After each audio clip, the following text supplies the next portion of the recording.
Welcome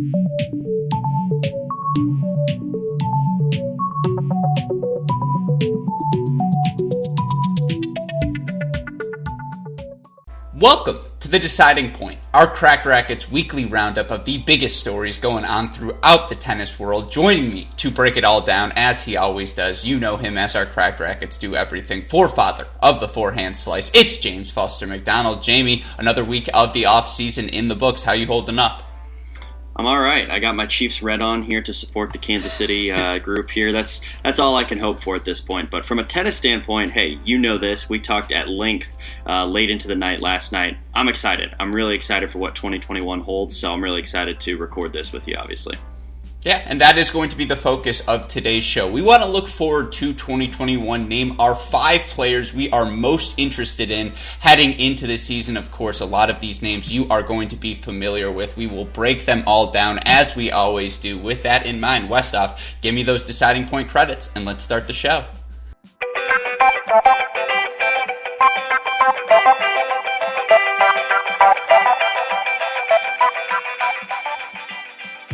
So what Jamie and I are going to be doing today, again, we agreed on 5 players beforehand that we wanted to break down as our most interesting heading into this season. We've got one stat on each player for all of you that we think tells the story of their season, is something we should all be watching for and may define whether they have the sort of success they're looking for in 2021. With that in mind, Jamie, let's start with our first player, and it's a guy we're all very familiar with at this point. It's world number 1 Novak Djokovic. Djokovic quietly another phenomenal season in 2020, 41-5 overall. He captures that 2020 Australian Open title. It looks like he's going to break Federer's record for most weeks at number 1 in the 2021 season. All things seem to be pointing in the right direction, and yet I feel like that 41-5 is deceiving. I feel like he may have lost half a step. It wasn't the Novak Djokovic of 2016, 2015 that we saw in 2020. That being said, he is one of our most interesting players. What will you be watching most closely next season?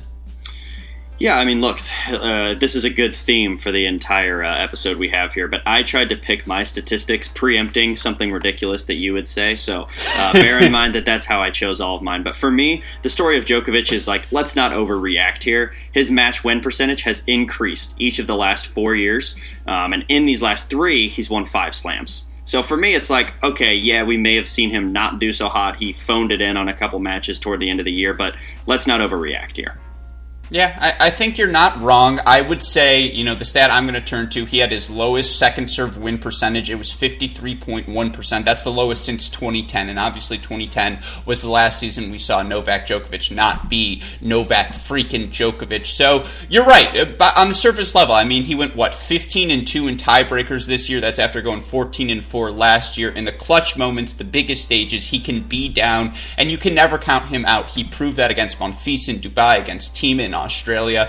He was really good in 2020, and yet, we talked about this off mic, but his game is so predicated on physicality, and you see these young players coming up, Medvedev, the Tsitsipas's, the Choriches, even de Minaurs of the world. They want to make these matches track meets, and I do worry. Let's say Novak loses half a step. His first serve win percentage is up to 76% these past 2 seasons. I don't know if it's ever going to get any better than that, and I do wonder the way Rafa serves and volleys, the way Federer's doubled down on being aggressive, coming to the net. What is the Djokovic adjustment he does to prolong his career? Is it get more aggressive on the serve? I don't know.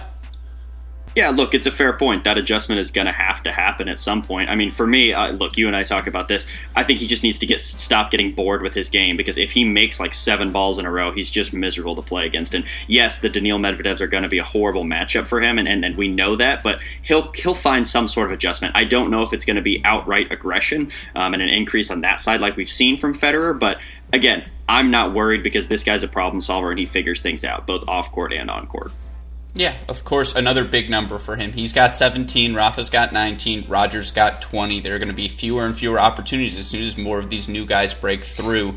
You imagine they'll want to run up their counts as well, so of course that's something to watch heading into 2021. But with that in mind, let's get to our next player, another guy we think is fascinating heading into the 2021 season, and that's Grigor Dimitrov. And quietly, Grigor Dimitrov, 17-10 during the 2020 season. That's its highest win percentage since 2017, when, of course, he ended the year as the year-end champion.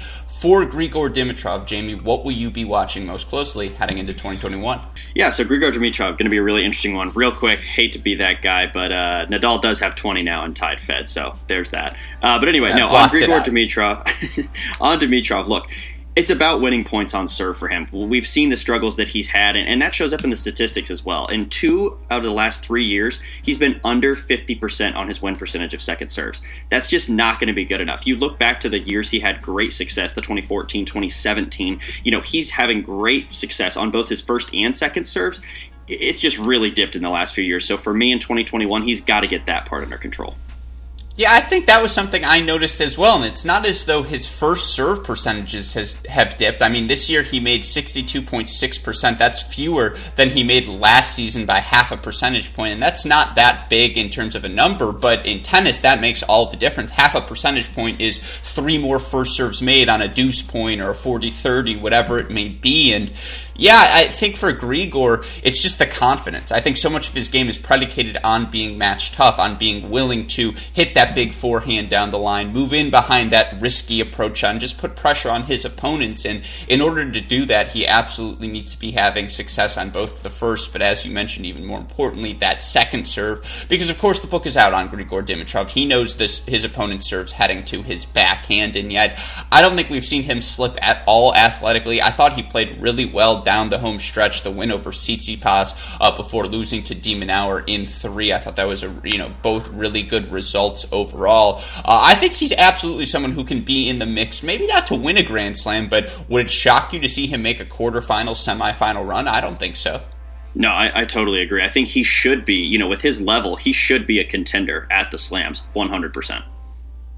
Yeah, and so we will watch that from him in 2021, at least hope to see it from Grigor Dimitrov. Let's move to our next player now, Jamie, and it's our first next-gen player, which of course we love talking about oh so much here at Cracked Racquets. And by the way, if any of you have missed any of our off-season coverage, our next-gen ATP 2.0 series you can find on our Mini Break podcast and on our website. But this is a guy we are not going to be talking about in that series because it's pretty safe to say he is well established, and that of course is Felix Auger-Aliassime, FAA making another, I believe, 3 finals here, or maybe it was 2 finals, who knows, down the home stretch. I'm scrambling everything, folks, but FAA, I would say a step forward unequivocally in 2020, and yet a lot of people will point to the fact that he's, 0-5, 0-6 now in his first 5 or 6 ATP finals, and to some people that matters a lot. What do you say about FAA heading into 2021? Well, funny enough, I actually have a different 0-6 statistic to share with FAA, and for me, it's not about the finals. It's in the last year, 0-6 against top 10 opponents. And so, again, this is preempting what I know you're going to say, something positive. And look, I think the potential's there. He's great. I think we just need to make a clear distinction that, hey, he's not quite there yet. Those other next-gen guys, or maybe the next-gen originals who are making the strides, those guys are beating top 10ers left and right. They're in the top 10 themselves. FAA, a little bit removed from that. And while I do think he's making great strides, he's 0-6 against the top 10 this year. So not quite there, but really exciting to see him knocking on that front door. Yeah, look, here's the stat I have for all of you, and we're going to equate FAA to the Big Four, and those are big shoes to fill, and that is not a fair comparison for any young talent, but I'll just say this. FAA, this was his age 19, age 20-ish season. Let's just compare where he's at to some of the Big Four. For Novak Djokovic, he had made 3 ATP finals. Now, he had won 2 titles, both of them coming in his age 19 season, but still, the 2 titles, the wins were over Meltzer, I believe, and against Nicolas Massou. Like that, no one's writing home about those 2 Novak Djokovic titles, so I'm sorry FAA lost a couple of matches to Zverev. Djokovic was inside the top 20, FAA inside the top 20.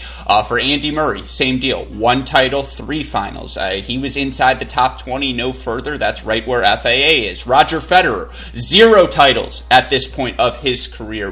He had made only 2 finals. That's obviously fewer than FAA had, and yes, Roger Federer also inside the top 20. The thing, the exception is Rafael Nadal, who is so good at such a young age. And I guess what I'm trying to say is all of those players in their age 20, age 21 seasons made big leap forwards, not just into the top 10, but for Novak Djokovic, I believe he either won or made the finals of that 2007 Indian Wells, and that was really his first big breakthrough at a big event, and from there he kind of took off. And same deal with Murray, same deal with Federer. I think 2021 is a season we could see FAA take off, and all indications point towards that. Yeah, I agree. Listen, you threw like 9 stats at me, but we'll let it slide. No, I mean, look, I think the really interesting dynamic too, and we talked about this, the young Canadians. I feel like Shapovalov and FAA, obviously they've grown up playing side by side. Shapo got on the scene a little bit earlier, is slightly older, but now they've kind of been jockeying for, who's looking better, the popularity contest, who's going to be the best. And so 2021, I mean, I think it's still a question mark for both of them of who is going to look better and sort of flex that potential. But regardless, going to be really fun to watch FAA in 2021. All right, Jamie, well, I'll make up for it on this one, as I have no stats for this next player, but he is unequivocally someone we agreed is one of the most interesting players heading into the 2021 season, and honestly, he's one of the most fascinating characters in tennis, on the court, off the court. Of course, we are talking about Nick Kyrgios, who we did not get to see much of during this 2020 season, only really played ATP Cup, Australian Open, one event after that. Now, he had some great wins in the ATP Cup. He beat Tsitsipas in the Australian Open. He beat Khachanov, barely lost to Rafa Nadal, and you could tell he was physically drained, yet still managed to push that match to 4 sets. Thought he looked really good in what we saw in 2020. He's now had a year to get healthy, and of course that's always such an issue for him. Again, I have no stats, but just what are your things you'll be looking for? Why are the reasons we have Kyrgios on this list?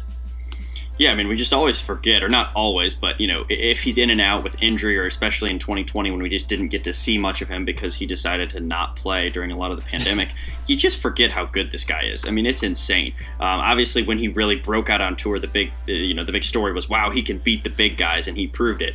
But now, I mean, look, just in terms of consistency, sure, there's always a question mark, but for me, what's really exciting now is that in his last meeting against Tsitsipas, Zverev, Medvedev, Khachanov, I know you mentioned a couple of those, plus a bonus one in Djokovic, even though it was a long time ago, he's beaten them in their last meetings with those players, and those guys are at the top of the game. So for me, the question about Nick Kyrgios is not can he beat these guys, is will he beat these guys? Is he going to be mentally locked in? Is he going to be healthy? Is he going to be playing all of the big tournaments? So it's really fun to watch, and look, I'm just excited to see him back on court.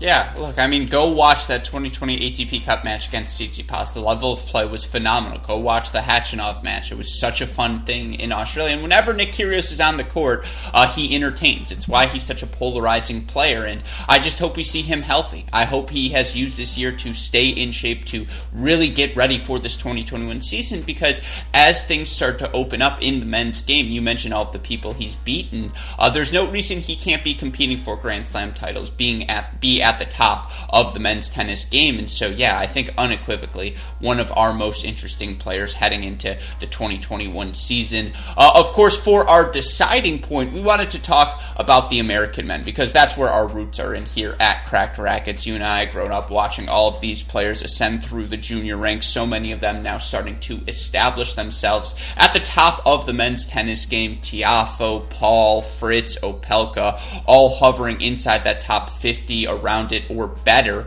I asked you, give me one player, one stat. Who is the American man you will be watching most closely, and what are you going to be looking for?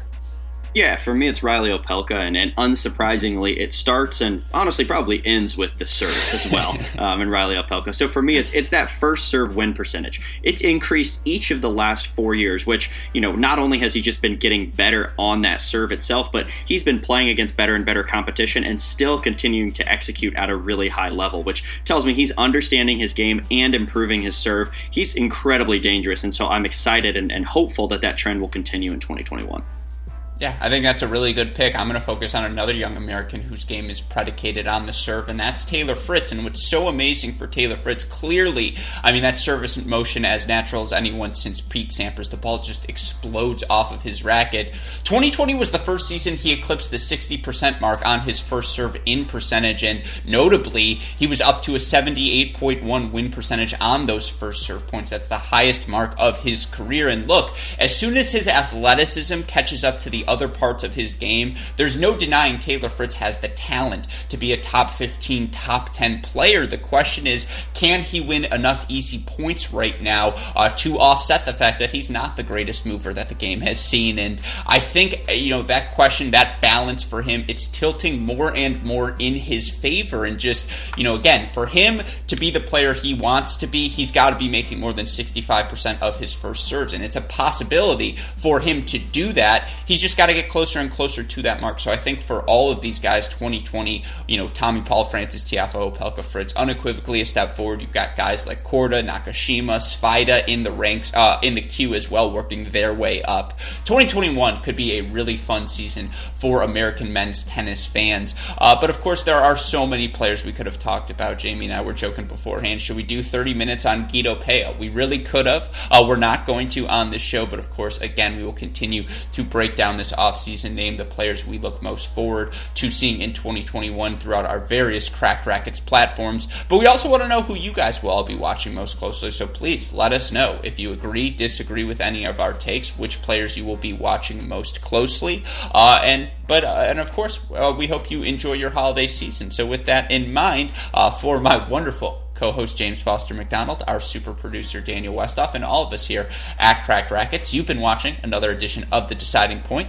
We are oh so close to the 2021 season kicking off, and we hope you're as excited for it as we are. But with that in mind, we hope you enjoyed this week's show, and we'll see you all next week. Thanks, everyone.